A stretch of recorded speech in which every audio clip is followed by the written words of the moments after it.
to dox threat actors, cyber criminals, aka bad guys. That's effectively what we're going to do today. My name is Jacob Esparza. I'm cybercrime lead at PWC on our global threat intelligence team. I've been with PWC for about 2.5 years now. Originally, I was leading our cybercrime research desk, so mostly doing cybercrime reporting, as well as cybercrime related research. But about 6 months ago, I transferred over into doing all things deep and dark web. So my team now does all deep and dark web research, and more importantly, we provide continuous monitoring as a managed service. I've been doing this for about 17 years. I started out in the military. I retired. Most of my career I spent doing criminal investigations with a heavy focus on cybercrime towards the latter part of my career. Prior to PwC, I was with Walmart for about 7 years, where I spent a lot of time on their cyber intelligence team, and I also ran data loss prevention operations. And as you can see there, I'm a reluctant farmer in the Ozarks. So I live very rural in southwest Missouri. I do not do farming. My wife does. I just do what she tells me. Yep.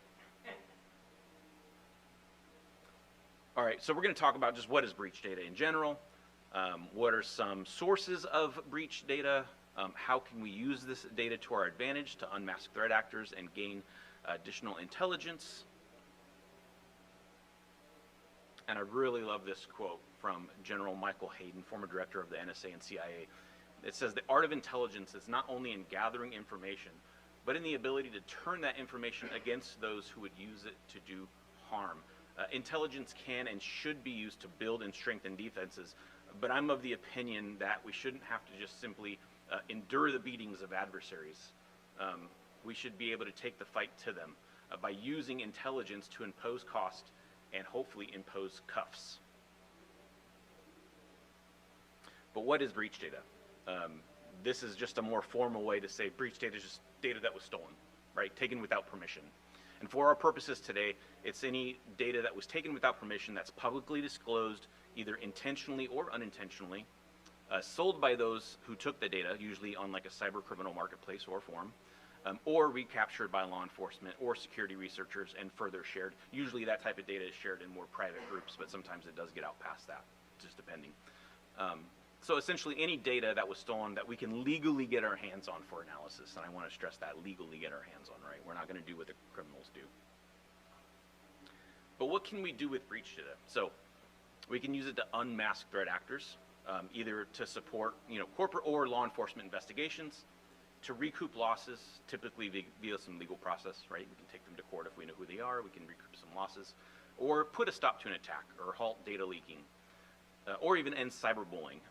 An example of this is we had a client about a year ago who was being extorted. The threat actor said, "Hey, I've got all your data, and if you don't pay me a nice handsome sum of funds, you're going to have all this data wind up on the internet." And of course they said, "Well, we don't really believe you." There was no ransom in this case. It was just data that was stolen and is being extorted. And then a couple days later, the threat actor said, "Okay, I'm going to start putting samples of this data on the internet." And now the client's starting to panic, right?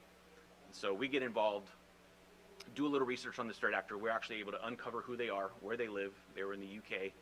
And within a day, we had law enforcement at their door knocking on the door. The account that was used to publish the sample data went defunct. Surprise, surprise. And so that effectively ended that cyber attack and ended that extortion attempt. We can also use it to gather intelligence. So we can help use that data to attribute activities to a particular threat actor or threat actor group. We can identify additional infrastructure or services used by those threat actors. In that case, we can maybe disrupt it, or just the intelligence of knowing what they're using and where they're using it. And we can identify forums and marketplaces for monitoring purposes. So this is a question I get a lot. How do you know what to go monitor on the dark web? Well, we use some of what I'm about to show you guys today to identify what should we be looking at, what should we know about. Sources. Breach data does actually come in all shapes and sizes. Hopefully you can see that there. This is not comprehensive by any means. This is just some places that you can get breach data. Forums and marketplaces, both on the deep and the dark web, as well as the clear web. There's plenty of cyber criminal forums that are just out in the open on the clear web. Anyone can access it. Anyone can log in, create an account. Messaging apps, so a lot of it is on Telegram nowadays, but you also got like Discord and stuff. So there's a lot of breach data floating out there, a lot. Ransomware data leak sites, most of it is on Onion sites, but there are some out there on the clear web. They usually get taken down pretty quick, but they do exist. And then there are some ransomware groups that torrent out that data. You can just easily grab it because of some of the problems of downloading the data on the dark web. Malware logs, you see malware logs freely leaked on the deep and dark web all the time, or again, they can be purchased on marketplaces, although I will caution against purchasing stolen data on the dark web, and I'll talk a little bit more about that in a minute. Code and file repositories, we see data on GitHub, Mega, VirusTotal all the time. Pay sites, Pastebin, GhostBin, DocSpin. Again, this is by no means comprehensive. This is just some places that you can go to grab some of this data. And just some examples. Deep and dark web, cybercriminal forums. This is a defunct forum. It was Raid Forums. It doesn't exist anymore. But on this forum, we used to see breach data all the time. As a matter of fact, in this case in particular, if you can read it, they were actually dumping another cybercriminal forum breach called OG users, which is great for us because it has all of the cyber criminals in that data. Usernames, email addresses, IP addresses. And of course, so one cyber criminal forum outing another cyber criminal forum with data, I always get a kick out of that. Pastebin, so here we see in a paste, there was just, again, some threat actor popped a company, decided to put their data on Pastebin, right? Or sometimes it's just a link, but in this case, they actually provided credentials, a sample of the data within the actual paste. GitHub, now GitHub's gotten a lot better about like identifying, data leaks on their platform, and they do a pretty good job of cleaning it up, but it still does happen quite regularly. And if you're capturing it quick enough, you can get it before it's taken down. Telegram, now I love Telegram. Telegram, there are a lot of dedicated channels in Telegram to leaking full sets of data or sample data, and in particular, as you can see in here, these three examples, there's a lot of Telegram channels made just for credentials, right? So you see a lot of free samples, and obviously they're giving those samples to entice you to come like pay for the service more long-term or purchase logs that no one else has access to. And we're talking gigabytes and gigabytes of data on these Telegram channels. One of the most popular ones there in the middle is BradMax. They give out a lot of free credentials. So malware logs, again, just like in Telegram, malware logs are a great source of breach data that can help us unmask threat actors. Again, a lot of the data is freely distributed. They can be purchased, but once again, I caution against purchasing data from these marketplaces. First of all, you don't know who the entity is actually behind that account. It could actually be a sanctioned entity, so you could actually get in a lot of trouble if you're purchasing. But then also, we don't really want to fund cyber criminal operations. So, and then you have recaptured from threat actor controlled infrastructure. Believe it or not, threat actors don't always look at like agreements when they sign up for services where they want to put their data. And so owners of some of those servers and hosting providers may be grabbing that data on the back end, or that data may be getting intercepted, or they leave their data unsecured for anyone to go in and grab if you know where to look. And then again, intelligence sharing groups, a lot of intelligence sharing groups that have collected that kind of data, share it out for research purposes. And that's where we're going to camp today. We're going to camp on those malware logs because to me that they're some of the best sources of data to unmask threat actors and their activity. Those who play with fire often get burned. A lot of malware developers infect themselves, and it's great. I love seeing it. And they also like free stuff. I see a lot of threat actors. It's funny because they should know better, right? Because they're the ones out there that are putting out fake apps, right? They're putting out infected, cheats and stuff. But then they themselves are going out and downloading it as well. So we got a lot of threat actors who do like document manipulation, and they don't want to pay for Adobe Photoshop, so they go grab a cracked version, which is infected by one of their buddies, and then all the data that's on their system gets leaked out. And then some threat actors purposely try and infect each other. There's a couple of groups out there that it's kind of a game to them to dox each other, to infect each other. And then, they'll try to steal, crypto from a threat actor they know is doing really well. And so we see that a lot.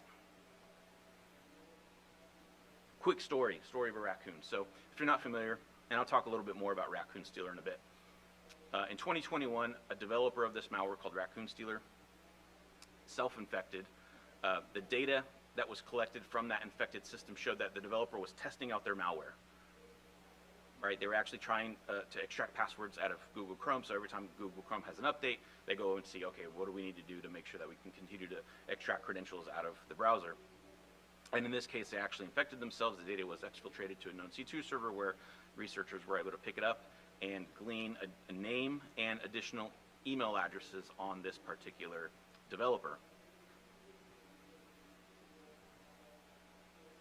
But real quick, you have to make a decision. If you want breach data for analysis, you have to decide how are you going to obtain it, right? You can either do it on your own or you can do it via a provider, or you can have a bit of a hybrid.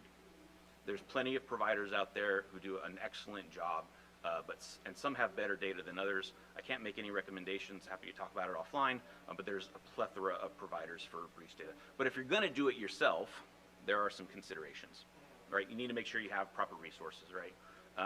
You know, engineers, database admins, right? Researchers who know what they're doing and how to go collect. You need to have adequate storage. We're talking terabytes and terabytes and terabytes of data that you can get in breach data, even more than that. Legal approvals, you don't want to just willy-nilly go out and start downloading PII. You might want to run that by your legal department if you work for an organization. You should have superb OPSEC. You do not want to be logging into some of these cyber criminal platforms with your real information and downloading stuff. They can see everything and they will use it against you. And then rules of engagement. If you do collect this data, you know, what can you do with it? What can your analysts do with it? Certainly not for personal gain, right? This is for research purposes, investigative purposes. So what can we do with this data to unmask threat actors? So if you're not familiar with what a Stealer log looks like, typical Stealer logs will often collect the following off of a machine: autofill data, cookie data, financial data, including credit card info and crypto data, data files from common folders, system information, a list of installed software, passwords, credentials, a list of processes that are running, and screenshots of certain types of data. Now, every malware is different. And it can be configured differently to collect different types of information depending on what the goal is, right? But typically, most of the most modern info stealers grab this data. And within that data, this is what we're most concerned with for our purposes. So those email addresses, those usernames, phone numbers, passwords, IP addresses, geolocation data, host name information of the infected system, and of course credit card data, PI, any type of PII that's in that malware log. We can use that to expose a threat actor. But before we get into it, some warnings and caveats if you are going to delve, really, honestly, on the deep and dark web at all, but specifically also within some of these logs. Prepare to be offended, right? Within these logs, the things that people choose for passwords and usernames can shock the senses at times. Some of it is purposeful, some of it knowing that, hey, if a researcher gets on this machine and they see what I'm doing, I want them to be shocked. I want them to not be able to talk about it and have to obfuscate that name. And then passwords are offensive because, well, just some people are gross, right? And they're disgusting people. I can't even repeat some of the things I've seen. Some of these threat actors, even in the forums when they interact, they use like vulgar, racist, they use horrible language. They talk about inappropriate sexual material, knowing that it's going to offend the people that are looking at it, right? It's going to make it difficult to talk about in court as well. So yeah, even in the URLs, almost every time I look at a malware log, I see, you know, adult pornographic sites. A lot of times that's how people get infected in the first place, is because they're going to those type of sites and then they end up downloading some video, they get infected. So I see that in the domains URLs within those logs all the time. Presence does not equal ownership. And I gave the example, there's a lot of times I want to get a white paper just for research purposes, and I don't want to give them my information, so I use a fake email. I just make it up on the fly. And so if I saved that in my browser to use all the time, if someone stole all of the data off my system, it would look like that belongs to me, but it doesn't belong to me. I made it up. So that's something you always have to keep in mind when you're looking at these types of logs, that the presence of it does not equal ownership. And then investigative leads are not evidence most of the time, right? So you can get all this great data, but it might not be admissible in court. However, that doesn't mean that we can't use the data to get to a place where we can get something that is admissible in court. All right, our first threat actor we're going to look at. So we came across this threat actor while doing some research into logistics fraud. This person is known as Zaking on the cybercrime forum Nold. It's a fairly unique username. Actually, when I came across this, I'd never heard it. Since then, I realized I think there's a hip-hop artist that uses that as well, Zaking, but I'd never heard it before that. The more unique, the better, the easier it is to do research into these threat actors. But as far as on the cybercriminal forums, there really isn't anybody else that's going by Zaking, so that's good for us. Zaking also sold access to hijacked accounts for like Netflix and like Hulu and stuff. And then within the forum, in their signature, they provided a Telegram ID and a Discord ID. The more contacts they provide, the better it is for us as researchers. This is Zaking's Shopee account. Just want to show they're doing a lot of refund fraud, but then it looked like they're also taking some of the products that they got from some of the fake purchases and then reselling it on Shopee.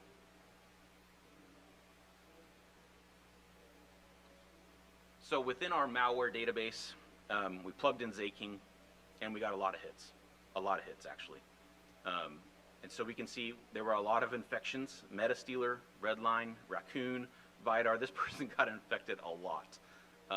Now, of course, we don't know yet if these are all the same person, but we took the most recent one. So the most recent MetaStealer infection. Like, let's see what we got here. We actually go into the log, and we see that this infected system is being reported in Morocco. We got some email addresses in there. And then most importantly, we actually have a URL here for Nold, which is where we initially found this cyber criminal. And of course, you know, so username Zaking Exact on the cybercrime forum Nold in Morocco. We pull the rest of the logs together, so all the other logs, and we see, okay, we've got the Zaking on Nold, and we've got this Strangolo 12 also on Nold, and an Amoros on Nold, all out of Morocco. See, these are all different logs. Same IP address though, all different logs. Same machine. So I pulled up Strangolo 12 in Nold, and this account was banned for multi-accounting, so basically making more than one account. And they do this a lot, right, to like vouch each other or make it look like they're more popular than they really are. And this one actually got banned, which makes sense because if we look in that log, we see they actually had 3 different accounts. So even the forum admins recognize that, hey, this person's got multiple accounts. When I pulled all of the usernames for Zaking, I saw some interesting information. So that first one up there on the left looks like a date of birth. This happens a lot, and it may have happened to you. It's happened to me before, where you're on a website, you're typing in your username and password, and then Google says, hey, do you want to save this? But somehow other data within that form gets put into the username and not the actual username. And so we see like addresses or date of birth, or just it could be anything put into that username field that's saved in that browser. So at some point, 18/12/2002 was saved into the browser. That's important. Also, we have Casablanca, BDR, GH12, Flower, which is probably a misspelling of floor, or mistranslation, apartment 24. That's important. We've also got a website, infoar12.blogspot.com. And then we have some other interesting stuff in there as well. Hopefully you can see it. So I'm going to start on that address. That's interesting. And it turns out that's how they name apartment buildings, I guess, in Morocco. So we actually do have a GH12 in Casablanca. So we've got a location. I didn't pull it here, but if you look at the satellite, you can see it's got 5 floors. And so they're on floor 4, apartment 24, somewhere in this complex, most likely. And then I did a little Google foo. Who else is using that handle, Zaking, out there? But this is actually a PayPal community site where people talk about issues that they're having with PayPal API. We've got someone named Zaking that is saying that they're doing work out of Morocco. That's nice.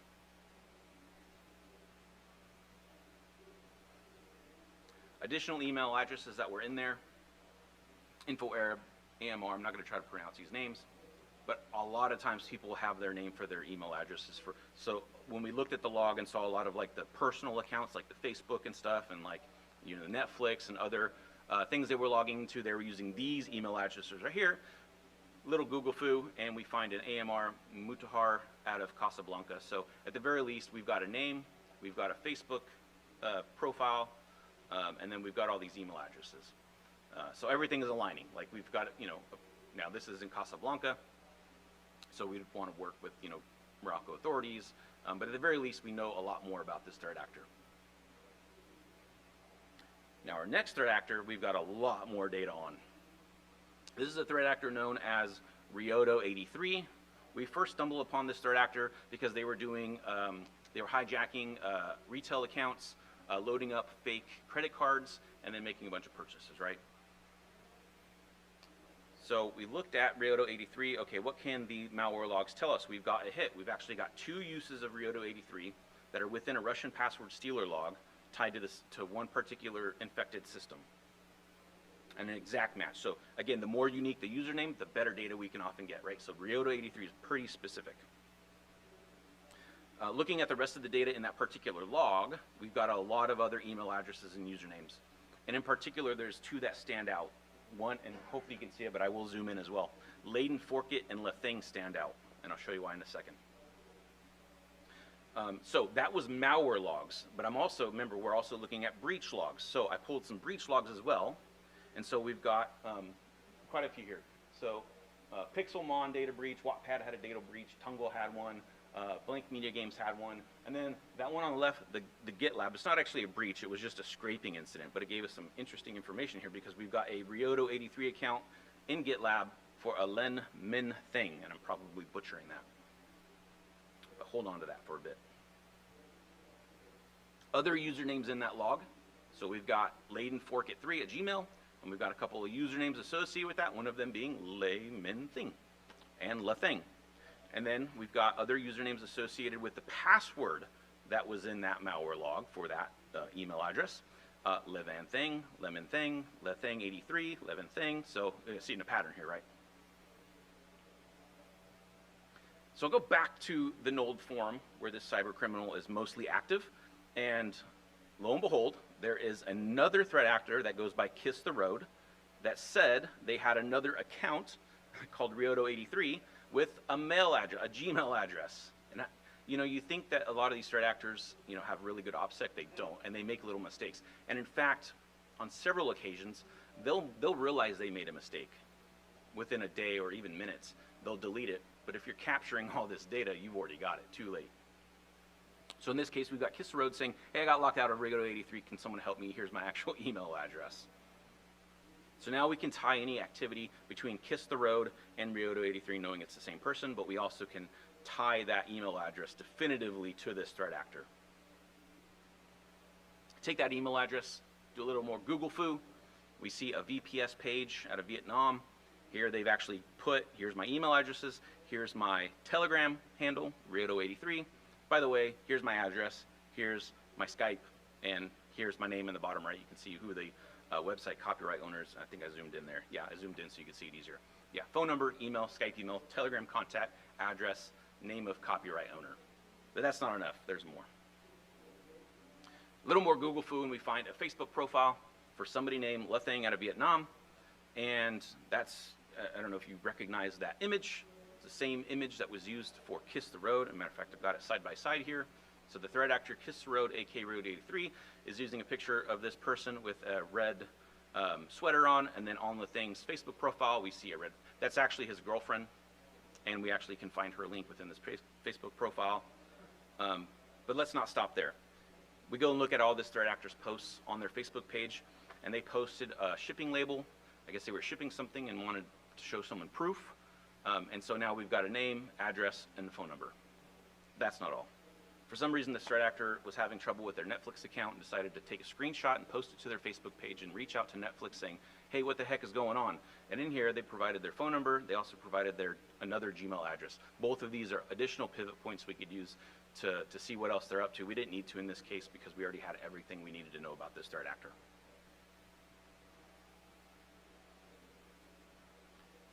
We can also look up all of those email addresses and look up who has records. And so we look up that email address and we get a whole bunch of domains registered. This is just a few. A lot of them are like VPS services, cloud services. And then within the registration information, they did not hide it. You can see the registrant is LeThing. You can see their address. You can see their phone number. So that's unmasking threat actors, but we can also glean intelligence. We may not be able to identify who the person is specifically, but there's a lot of data we can get out of this. And so next we're going to pivot over to a threat actor called Spec666. Spec666 we ran into while doing some carding activity research. So if you're not familiar with carding, basically everything involving stealing and using credit cards or financial data in general. They're active on some forums, cybercarders, Cracking X, and Breach, just to name a few. This is a former APRO employee. We may or may not get there. Spec 666, it's fairly unique, right? So we run that through our malware database, and we get 3 records. The first one is a Luma stealer record with 30 uses of Spec 666. Another one is a Russian password stealer with 33 uses of Spec 666. And then we've got another one that just had 1 hit, right? Within the first 2, we pull the IP addresses and see how many logs are in here. So there's actually 417 unique records in the first one, that Luma C2 stealer log. The second one had 159. Now this is credential pairs. That's a lot. And we see this with threat actors, especially ones that are like, creating accounts all over the place, right? They'll create them and they'll save it because they're not going to remember it next week. And they're making fake accounts all over the place, or they're doing a lot of bad activity all over the place, and so they'll create create credentials and save them. That Luma C2 log, so we dove in, what are some of the domains that were stored in this threat actor's browser? And this is just some of them. So a lot of these we're already familiar with, already knew what Bankomat was, already knew what BHF is, that's Black Hat Forums, already know what Brian's Club is, but there were a few in here that I'd never seen before. It doesn't mean they weren't popular, I've just never seen them, and I highlighted those. So I didn't know what banktemplate.net is, although I can guess what it was. I didn't know what Detect Expert was. I didn't know what OnlyFake is. Again, I could guess what that is. I did know what Raccoon is, but I wanted to highlight that because we're going to dive into that just a bit as well. And so, of course, the 3 that I wasn't familiar with, now this is an opportunity to go learn more about them. What do they do? How many other threat actors are using this? I can pivot off that within our data breach records. And then are there collection opportunities, right? So we're collecting from a lot of the cybercrime forums actively. Anytime there's a place where I can go find more logs to collect, I will. And so these are just screenshots of those forums. Obviously, the fake profile ones, just creating fake profiles. There's a million of those. The bank template one is a good one, though. It's for creating fake documents, right, for bank fraud. But Raccoon.biz. So Raccoon Stealer, if you're not familiar with it, it was sold as a malware as a service starting around 2019. It suffered some reputational damage after the operators were caught lying on a couple occasions. If you're not familiar with Raccoon, this is one where the developer stopped services for a little bit. The group said that their developer died in the war in Ukraine versus Russia. Turned out to not be true. It was all BS. And then they actually lied about stealing crypto from their customers. So bad guys that were purchasing their service from Raccoon, they were actually taking stuff off the back, grabbing passwords and crypto and stuff. They are now defunct. Primary operator got arrested in Netherlands, but this particular malware variant malware service was really, really popular, did a lot of damage. So we were just interested, like, who else is using this service that we're not tracking? And so we just did a generic search in our malware database, who had credentials for Raccoon.biz.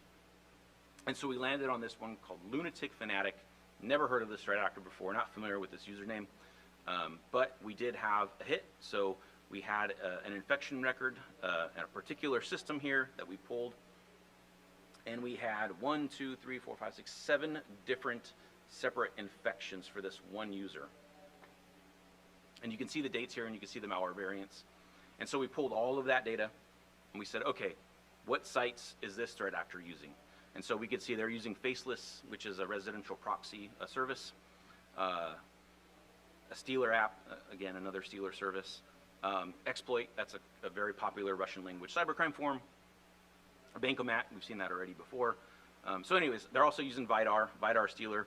And so again, we see this a lot with these people who are playing around with Stealers. They infect themselves all the time. And then we can also see a lot of the usernames that were associated in these logs with this infection record. So we've got Connet, Freaks, Mr. Swin, Pole Club, I'm not gonna say that right, Valentine Colo, and Zelisers. And so what we did is we took some of those and ran it through our dark web monitoring system.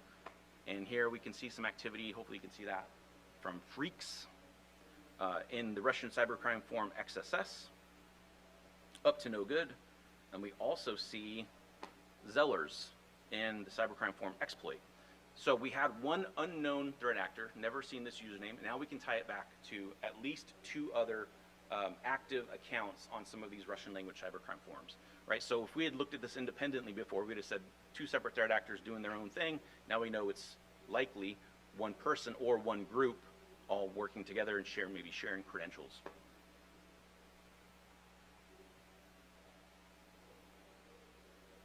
So let's go back to Spec 666, because I wasn't happy with just leaving it as I know what they're doing, I know what services they're using, wanted to know who this person is. And so remember, this is the one that had 417 credentials in that malware log, one malware log alone. So I just pulled a few of them. Hopefully you can see them here. A note, don't mix business with pleasure or personal. Don't mix crime with your everyday life. We see this a lot, right? In this one, we have a couple of interesting email hits. So you can see one for McKee Products. Could be nothing, right? It could be a stolen account. But then in the next set, and if you can't already tell, he loves 666, right?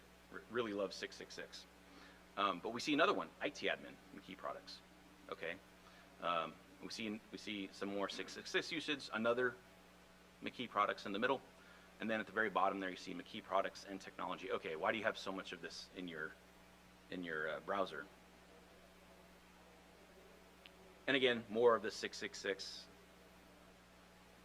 But that, I was very interested in the McKee Products one. So little Google foo, come up with the website, McKeeProducts.com. It says they do like point of sale services. Well, that's interesting. The threat actor is in carding, and then you've got all these email addresses for a company that does point of sale services. All right, stick that in the back of the mind. Again, I love Facebook. I'm surprised people still have Facebook accounts, but I love it. Keep having them, especially bad guys. And we find a Facebook page for McKee Products. Within there, I've now got a phone number. I've got an email address. So again, more pivot points. But tell me a little bit more about McKee Products as a company. We've got some registration information on this business, and now I've got a name. So in the top text there, it actually says who the owner is, as well as additional information like phone number. And as much as I love Facebook, there's one platform I love even more. Can anyone guess what it is? I love LinkedIn. Oh, I love LinkedIn. Andrew McKee. So I've got somebody with that name, same region as the business is registered. They were a former Apple employee, and now, according to their LinkedIn, they are an independent shenanigans instigator. So I guess to them, that's what Carters like to call themselves nowadays. I don't know, I'm getting old. But I love LinkedIn. You know, don't ever discount the power of doing OSINT, right? So a lot of people that do dark web research or are in these like malware logs, they get tunnel visioned into that, and that's all they look at, forgetting that, oh my gosh, I have all this other free data I can go look at. Just make sure you're doing it safely, right? So if I pulled up LinkedIn with my actual account, they're gonna see that I was looking at their profile, so make sure your OPSEC skills are up to par if you're gonna do this type of research, but it's easy to do. Conclusion. So if you're not already, especially if you're working for an organization and you're responsible for cyber intelligence, consider collecting or acquiring access to breach data, especially malware logs. Again, there's tons of free data out there, as long as you can collect it, process it, and store it properly. But there's also tons of vendors out there who offer this stuff. Find those unique selectors and just start pulling on threads. Practice. Practice makes perfect. You don't have to have an actual case. You can just go on one of these forums, find a threat actor who's doing some type of crime against your industry, or and just start looking, see if you can find out who they are doing some of these tactics. Dig, dig, dig, dig, dig, and be relentless. And then put those OSINT skills to use. They're valuable. Questions?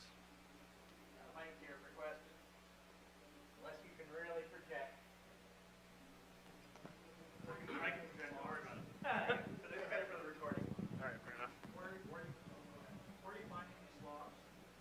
Yeah, so again, there's a lot of them are just freely available on, like, if you go into, one thing I love about Telegram, if you find one channel like that's doing selling credentials and giving a lot of samples, Telegram will actually give you recommendations for other channels that have similar names or similar type of users in them. But then also we just go through like dark web forums, like cybercrime forums, and look for people advertising, and they'll post the actual Telegram, you know, channel, that you can go look, or they'll put the invite link, which will last, you know, for a couple hours or a couple days. And so we're just constantly collecting all these sources nonstop all day. I got people that just do that all the time. And then there are providers, so we do have providers that provide this service as well, and they've got their own secret sauce on how they do some of this. So you're talking about with domains, looking at who the owners are and everything like that. What do you do about domains that have privacy on them, or is there just nothing you can do? Yeah, nothing. So what I do find though, hopefully, if you have a provider who provides historical whois records, sometimes we'll see. I've seen this more than once, where their OPSEC is good today, but it wasn't 10 years ago. Matter of fact, I've a lot of my best cases I've run into is because I found old stuff from like 15 years ago when they were a kid. A lot of these cyber criminals, they're into like game hacking and stuff, and they're like 12. Matter of fact, the youngest I think was 12 years old. I found that was actually developing stealers and developing like crack software to infect people, and he was on hack forums at the age of 12, getting advice on scripts, and linked to a personal YouTube page, and I was able to find out who they were through that. But if I had just looked at their activity from the last few years, I would have run into that privacy issues. But go back in time. Yeah, so for Nick, yeah, I got this pop on. So recently we changed intelligence providers. Now we actually have access to one of these that was talking about. I'm going to pivot just a little. So we now have access to like customers, and now we're on the dark web. And one question we had is, what do you do with that? I mean, you lock the account and all the service, and we still have Loom on the laptop, and you're locked in. Like, what do you kind of, where do you see that? Yeah, I mean, when I was at Walmart, I ran into this all the time, right? Like, what do you do? Because if you just password reset, all the customer sees is nonstop password resets, right? And so we would get the accusation like, you must be breached because you keep resetting my password. So a couple of things we do. We would actually reach out to the customer in a lot of cases. Now, you can't always do that though. If you've got 1 million customers and they're all getting infected because of a really clever campaign, you can't reach out to every one of them. You can put out, like as a company, you could put out a reminder, like, you know, as through your marketing team, like, hey, remember security and these things happen, and hopefully people will realize, oh yeah, maybe that happened to me. But yeah, it is a problem, and there is no like simple solution. We would actually use, so our team would actually look at customer service, like on Twitter and stuff, people complaining, saying, hey, we think you're breached because this happened. And they would feed that to our Intel team, and our Intel team would go look in the logs and say, oh, actually they were infected, and get that back to the customer. And then they would go back on the platform and go, oh, never mind, I'm sorry, it was actually me because my kid downloaded a cracked Minecraft software. So we would actually provide all those details to the customer. And then they would promote for us, like, oh, hey, yeah, sorry, it wasn't actually them, it was me, my kid. Yeah, or you could use their password to promote for you.